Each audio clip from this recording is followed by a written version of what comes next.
Welcome, everyone. Thank you for tuning in to the Refueling Station Live. I am your host, Dr. Erin Wheeler. I am a cognitive psychology expert, executive leadership coach, entrepreneur, and creator. And I have created the space where leaders of color can gain inspiration to live, do, and be well. So, thank you for tuning in. If you're brand new, if you've been tuning in and catching a few shows here and there, I appreciate you equally. And I hope you stay tuned to this series or either go back and watch my previous episodes so that you can learn how to escape burnout, live better, do better, and have a more balanced life and be successful. So, thank you for tuning in. I am so excited. I have this series that I'm doing, and we started last week.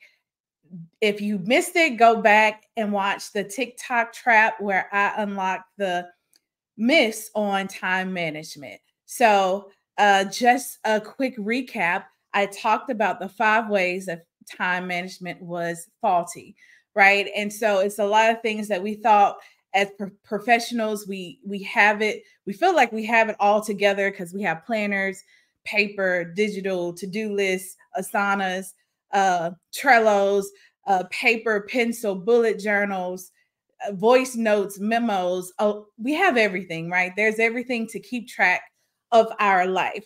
But the mistake that we make is penciling in all the stuff that doesn't matter and then being so overwhelmed where we can't do what we want, even if it is the busy stuff. We can't even get through the stuff that makes us busy. And then at the end of the year, upon each birthday, and when you're doing deep reflections, you feel like, where's the time gone? And fill in the blank. Haven't did X, bought the house, started the business, wrote the book, any changes you want to make. I haven't started my new wellness routine. I haven't sought a therapist. Anything that you name that's important, we neglect to put on our list, make the time for it. And so there's all kinds of things that we're doing that keeps us in this, what I called it, a TikTok trap, right? And so the five reasons that time management is faulty. Number one is that it neglects individual energy levels. There's 24 hours in a day, 7 days a week. We can't control that. But when we manage and plan our day to a T, especially if it's in our future, we plan it so jam packed because we know we have to get so much done. We plan it so tight that we don't even consider that we may not have the energy levels for that. And once we get to that day and we don't have the energy to do it, and we're just dragging, and it feels like we're in cement and we're trying to chug along, we can't do it. Whether it's we don't have the mental energy to do it, emotional energy, whether we're dead tired and we can't focus, that weighs on your motivation because you can't get stuff done. So the second way that time management is faulty is that it ignores prioritization. So just like I was saying before, we put so much stuff on our list that's so not important. And even if we do put the stuff that is important to us, we don't set the right boundaries to say, you know what, that this is something that I need to do. I can't do this for you. So we find ourselves ripping and running for everybody else, even if it's the kids or the spouse or the partner or church or the sorority or the fraternity or work or anything that's on our to-do list. We just find ourselves just ripping and running, and we forget to prioritize what's important. And so time management is usually filled with stuff you have to do. It may have some weight, but are we really prioritizing the things that are important to us, our personal mission, our purpose for our life, the things that'll keep us well, whole, healthy individuals? I'm going to not even step out on a limb. I'm going to use myself and say, hey, sometimes I don't prioritize those things because when I look at my calendar, I didn't put in things for breaks and lunch and exercise and walking and even breaks to do nothing where I'm just staring out the window or coloring. I don't put those on my calendar. Those are important. I need to prioritize to get through the stuff on my calendar, but it doesn't get there right. The number 3 reason that time management is faulty is that it's an overemphasis on quantity instead of quality. So again, we jam pack our schedules with a whole bunch of stuff that's not important. One, that's the prioritization. Two, a whole lot of stuff, that's the quantity part instead of quality. So when we jam pack stuff, we find ourselves rushing to get through things. We find ourselves stressed because we're rushing.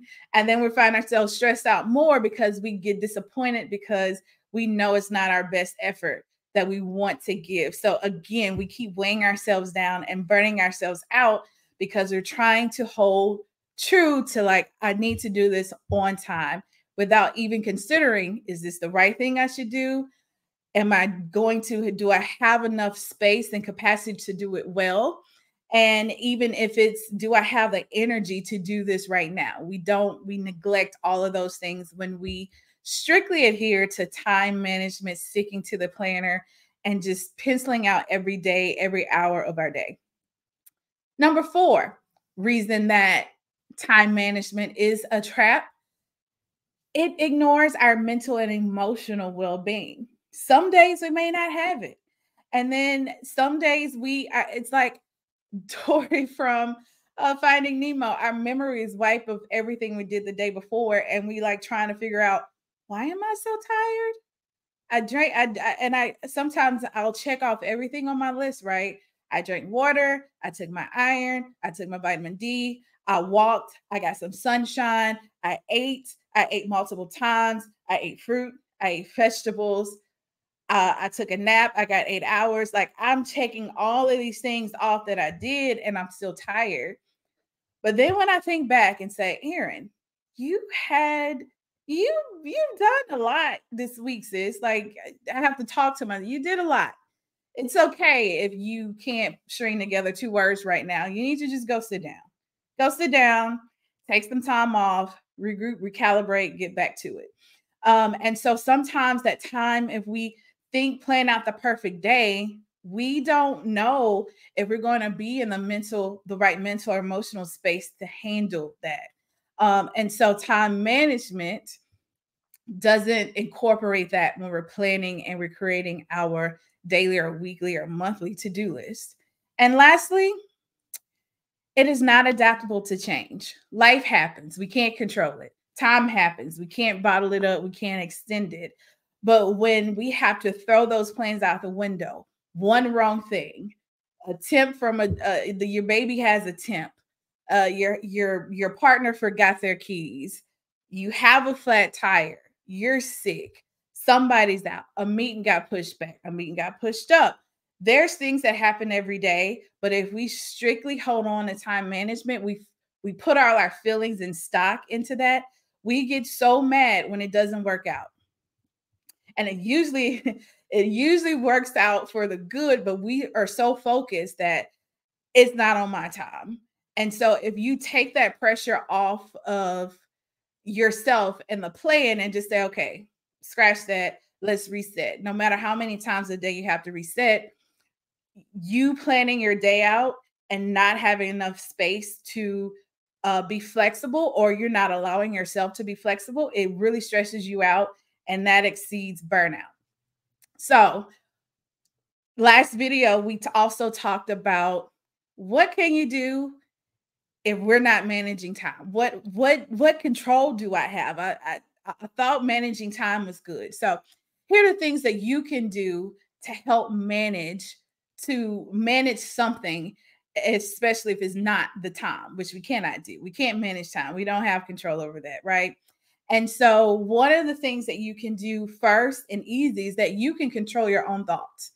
A lot of thoughts that we have are self-sabotaging, right? And so if our thoughts are self-sabotaging, our behavior is going to follow. So if you manage your thoughts, those thoughts that keep you paralyzed, for me, it is overthinking and trying to be 100 steps ahead. And I get overwhelmed instead of just saying, take the first steps and see where it goes. And I know that sounds cliche, but even in everyday life, right now, I'm trying to record this video, prepare for my family coming, prepare for my high school homecoming, prepare for a special service we're having at church, prepare to leave out of town. And so I get overwhelmed when there's a lot of stuff on my plate. And so I have to control my thoughts, check one thing off at a time. This is not life or death. If it doesn't happen, it doesn't get done, they will be okay. That's what I've been saying to myself all day. So I have to manage my thoughts in order to make the best use of my time, because if I don't, I would do nothing, or I will run myself crazy, make mistakes, get frustrated all over again, and just be in a very horrible mood for no reason at all because I just thought myself into that, right? So the next thing you can control are your behaviors. So once you start thinking, and so I thought, okay, one step at a time. The behavior that followed is, what can I do right now? What's left to do? How can I make the most of it? So instead of me going to shop at Target, spend more money, I decided to do a Target cart that's free. I can go pick it up, plan it, but on my way to Target, I thought about what I needed to record this video. I let my mind go free. I stopped to get some food that I can eat quickly and step back on it. Once this is done, I can focus on something else.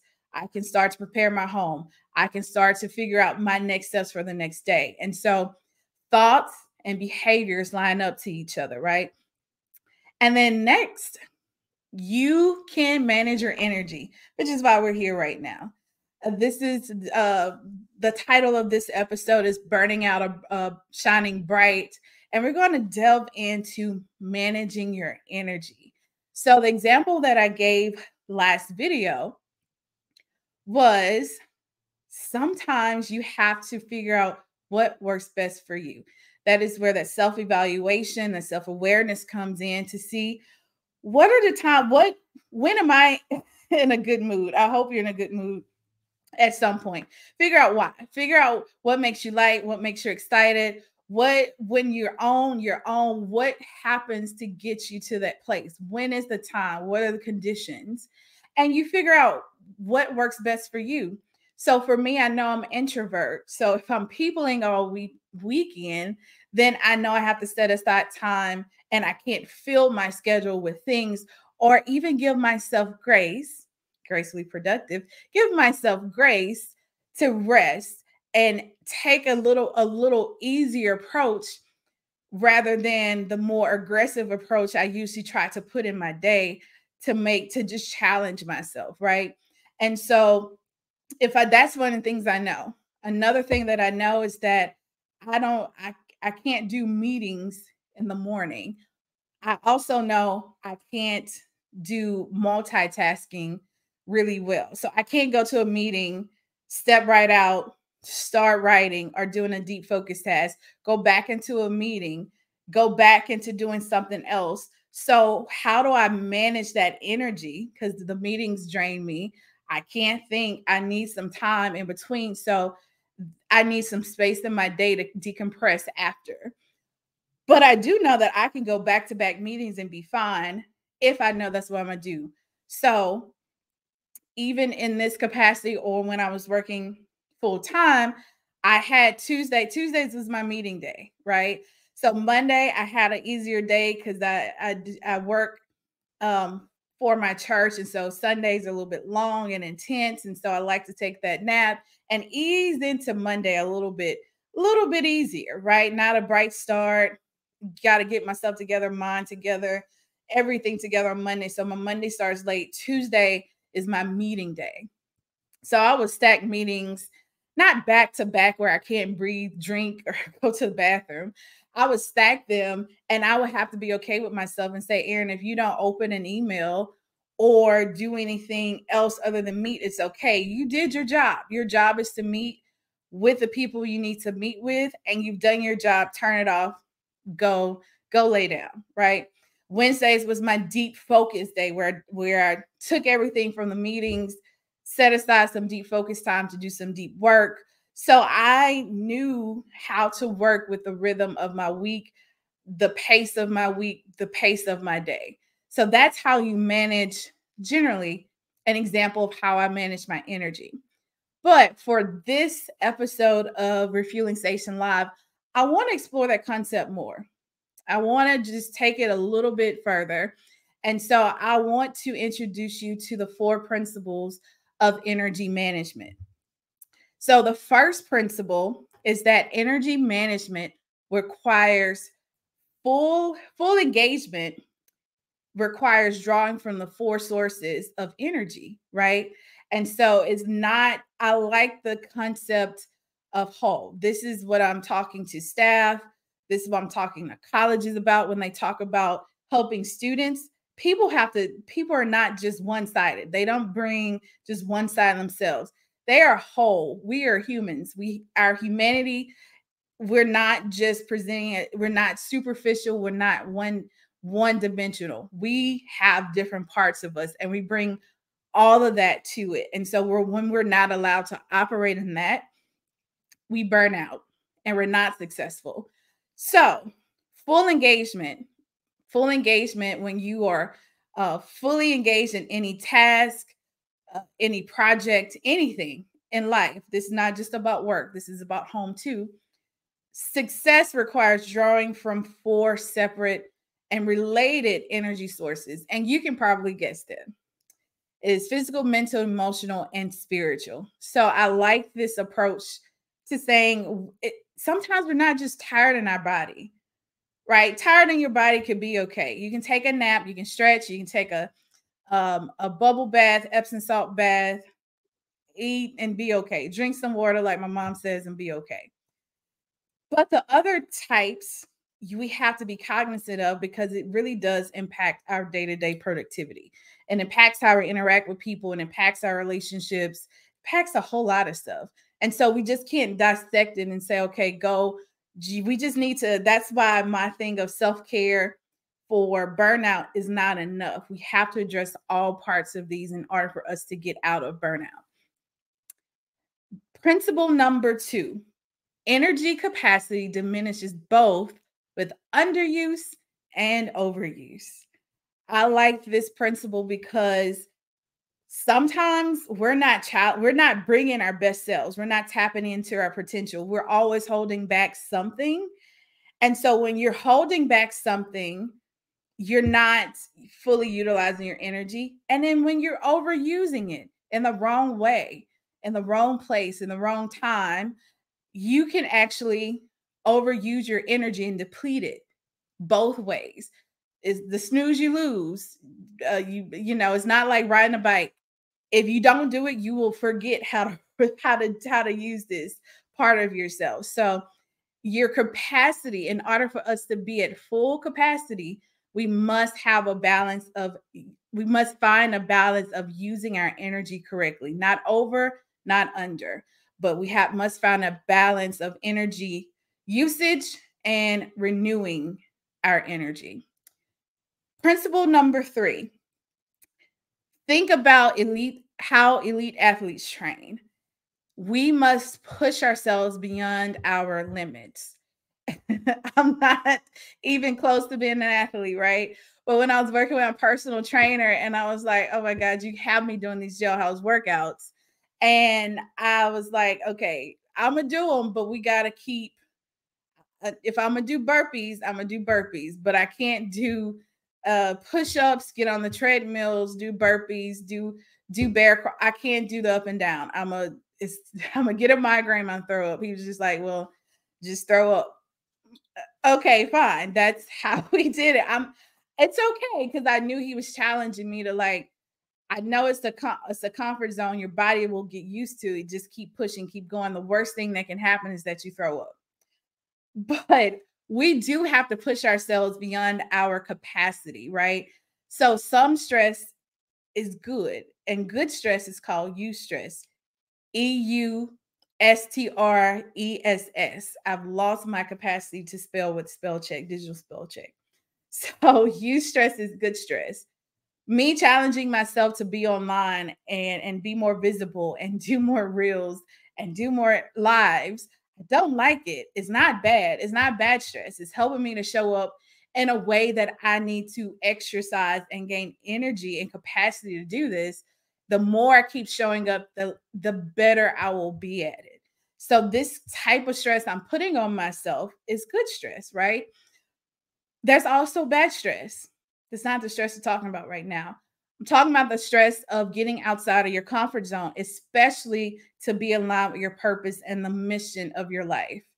That is why we also burn out, because we're not operating in where we need to operate. Our life is not aligned, where our life does not reflect our purpose. And we're usually afraid to actually operate in our purpose for one thing or another. And it's usually comfort and pain and time and frustration. We don't want to do that, right? But in order for us to build capacity, build more energy, gain more energy, we have to push ourselves past our comfort zone. We have to get into some good, stressful situations where we are being stronger, we're tapping into more potential, and we're getting better. Number four, principle number four, we need specific strategies or specific routines for managing our energy. And these routines, you can also call them positive energy rituals. Positive meaning we are gaining energy in order to sustain our high performance. That's key. The fight that we have to like put barriers in place and say no and do the hard things to protect ourselves is really to protect and to implement those key rituals that will keep us on our game at all times. For us to be mentally, spiritually, emotionally, and physically at the top of our game at all times. And so those are the key things that should be on your schedule that you should always have time for, because it's really going to pay you back. The return on that will be almost immediately, right? And so in this transition of going to entrepreneurship, I knew before I transitioned, I had to start setting positive things, because what happens is that when we change and we think we're changing for the better, if we don't set the boundaries and practice before we get there, our new situation is going to overtake us and we're going to be right back where we started.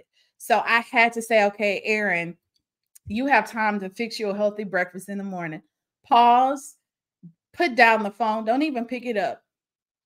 Go do something. So my key was to make some tea. Just go and make tea. That is something simple. You can do it sleepy. Just put some water in your kettle, boil it, make some tea. But that ritual kicked off everything to where I'm putting on a sermon. I'm getting ready to go walk or do yoga, and I'm taking the time to actually make myself a healthy meal, also while getting myself together for the day. So that was the key ritual for me in order to set the tone for my day. And ever since I've done that, I have felt a huge difference in my focus, my stamina, um, and how I feel throughout the week. Just getting more done, being able to go from one thing to the next without saying, "Oh my God, it's one more thing I got to do." So those rituals, those are things I help my clients with in our one-to-one sessions, because it's better. I know it's better, easier said than done. But those rituals and being accountable and figuring out a way to clear your life out, implement these rituals, start over, implement them, and see the change is really hard. But that's where accountability and a coach comes into play. So what are the benefits to energy management? There's a few. So, the first benefit is emotional flexibility. This is your capacity to move freely and appropriately, that should be in all caps, along a broad range of emotions instead of rigidly or defensively. So, I know part of that being burnout is just doesn't stay at work. You're going to snap on people at work. It's not going to come out right. Your staff could be asking a simple question for help. Your answer comes out wrong. The email you type sounds angry. When you drive home, you cursing people out. you, you are giving them the finger. You are aggressively in and weaving in and out of traffic. You get out of your car, whether you have kids or anybody in your house. I'm by myself and I could feel when I'm angry and just don't want to talk to anybody, right? But if you do have people in your household that you have to interact with, you're going to be snappy. You're going to be impatient. That's that emotional inflexibility that comes along with being burnout. But when you have the energy to move along from stress to frustration to disappointment to from being happy to to having a pensive mood and being in deep thought and reflection, when you have the energy, you'll be able to have that emotional flexibility to return back to yourself. Hopefully your self is really nice and pleasant. um you'll be able to return back into that person quickly. Nobody's going to be able to take you out of your right mind or right emotional frame, right? And so that is one benefit. The second is emotional resilience. So that's a little bit different. So emotional flexibility, moving um gracefully among a range of emotions all day, having the energy for that. And then resilience is being able to bounce back easily from disappointment and adverse experiences. When you're so tired and burnt out, one little it could be um I just remember one day I was just so over it. I knew I was at the edge of burnout. I knew I needed a break. I was just trying to fix myself some oatmeal. I'm very frugal, so buying the glass 100% maple syrup was a big deal. Use a tablespoon out of it, put it in the side of my refrigerator, and somehow it slipped out. Glass broke. I probably still have syrup under my refrigerator if we're honest about it. Um, but it just, I really left it there for oh, I couldn't deal with it. I put a towel, I cleaned up as best as I could, but it just felt like that breaking of the maple syrup was, it just took me out. Took me out. But I was tired. I was tired.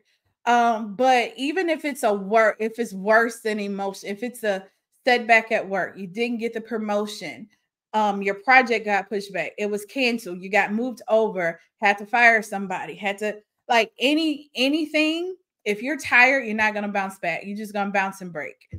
But when you have the right emotional energy, you're gonna be able to bounce back and pivot and go in another direction and keep progressing forward. The other Another benefit is mental endurance. You'll be able to focus and concentrate longer. So I know sometimes we say adult ADD, and some people have been dealing with attention deficit disorder for a minute, and maybe just realizing that's what's happening. But sometimes it presents in us professionals and adults because we are so tired. We can't focus. We can't, we're so frazzled. We can't just stay on one task, finish it, and go to the other. Our mind is racing, thinking about everything else. The one thing we can focus on does nothing. It's so great. It's so crazy. We can focus on, like, Instagram scrolling or Facebook scrolling or binging on YouTube because it's video after video. But when it comes to something that we have to actually put our hands on and work on, we can't do it. But that is a sign you don't have the mental energy to deal with that. And along that same line, the mental flexibility. So, mental endurance is being able to focus. Mental flexibility is the capacity to move between your rational brain and your intuitive brain and be able to intake advice or multiple viewpoints. Prime example, you could get snappy when somebody's just giving you some advice, simple advice, and it's like, I can't do it. I can't be bothered with that. I can't listen. And this probably is the reason why we don't want to connect with things that may help us, because we are so tired. We can't process it. We can't make decisions. We're tired of making decisions. We're tired of learning. We're tired of going from this point of view and weighing it to that point of view. That is mental flexibility.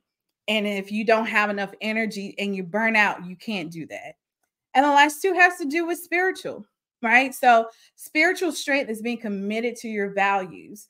When you are burnt out and you're tired, you cannot have the fortitude or the resolve to say, hey, this is what I believe in, this is what I know, I'm not going for it. I'm setting a boundary. You don't have the energy to do that.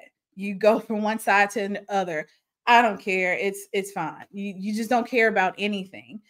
And then lastly, spiritual flexibility, which as I was preparing and thinking about how this impacts social impact leaders of color, the people who, when we are working in equity, we're working in predominantly white environments, we're working on systemic issues, and we are immersed, whether it's in work, TV, radio, Instagram, we constantly hear other people's beliefs and we constantly have to tolerate them, right?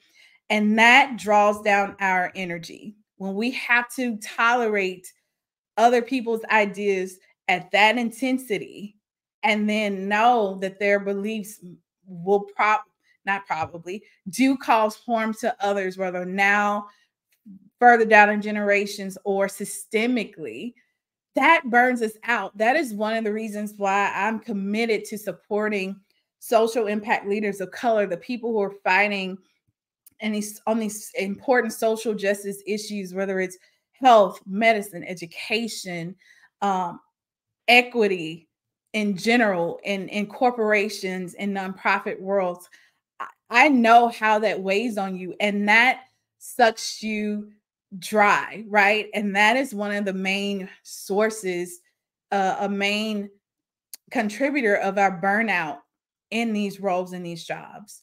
And so when we don't have the energy on all four fronts, we cannot reap the benefits of being fully engaged, fully energized, and renewed. So I know that was a lot. That's why I'm breaking it down across 4 episodes. And as we wrap up, I just want to remind you of a couple of points, just take home points. Energy is not limitless, but it is renewable. Time is not renewable. We cannot get that back. Once it's gone, it's gone. But as human beings, we have energy. It is renewable, but it's not limitless. And so when we operate in a way that we will always have this energy, we will neglect to stop and renew it. In the same way, we often treat our cell phones, our cars, our laptops, our watches, and our earbuds better than we treat our own bodies. Because when we see that it's at 10%, some people want to see it's 85% that will go and plug it up. But we have to, we don't have an indicator light, but we have to be more aware and be more cognizant of our own depleted energy levels and actually intentionally renew our energy on all fronts, figuring out a game plan to keep this up, sticking to it, knowing that it will help increase our performance at work, at home, on all fronts. So, rest and recovery are key to high performance. That's a message we have to continually reprogram ourselves. We want to seem productive. The message that we had is you're lazy if you're not doing anything. But we have to reprogram ourselves that rest and recovery is the key to high performance in our life across all areas. And lastly, because it is the key and we want to perform for ourselves, we want to perform because we know we need to maximize our impact. We have a calling, a passion on these serious issues on the social justice front. We need to do it for ourselves, but we also know we have to keep up our energy and strength in order to maximize our impact and leave a legacy of change, right? So we must be intentional about developing a rhythm of spending our energy, challenging ourselves in the right way, and renewing our energy, resting and recovering. So I hope this helps you. I hope you go back and listen to it a couple of times because this is important. I think this is has played an integral part in my success in balancing full-time work with a business and all the other things I do, right? And some people say, how do you do it? How do you do it? I've had to switch and do different things. And this is one of the things that I have used in my life, or principles I have used in my life for a long time. And so in the next 2 episodes, we'll talk about how we squander our energy, the daily things that we do, and the choices that we make that waste our energy. And then lastly, I'll talk about how we renew it and helping you to set up those good energy renewing rituals. So, thank you so much for joining me. I know that this is a shift in perspectives. And so, if you don't have to, I am going to roll out a, a special one-to-one coaching program called Revive and Thrive in the next month. Really focus. This is the key part of that program is energy management. I'll help you with an energy management plan. You don't have to wait. If you have a need for a coach, executive coach, you want to just do better, perform better, you need accountability partner, I am accepting one-to-one clients. You can actually go to my website, gracefullyproductive.com, and schedule a mini coaching session. And if you're unfamiliar with coaching, this will just help acclimate you. If you don't know me or haven't had any interaction, it's a great chance to get to know me, to see if I'm the right person to help you on this journey. I hope I'll see your name come across my calendar. That is all that I have. Thank you so much for tuning in to the Refueling Station Live. And remember to renew your energy. Promise me you'll take a nap, you'll rest, you'll shut down, shut your phone down, get off social media for a little bit, stare out the window, go for a walk. Figure out how to take 10 minutes that's intentionally going to renew your energy for the rest of the day. Thank you. Be blessed.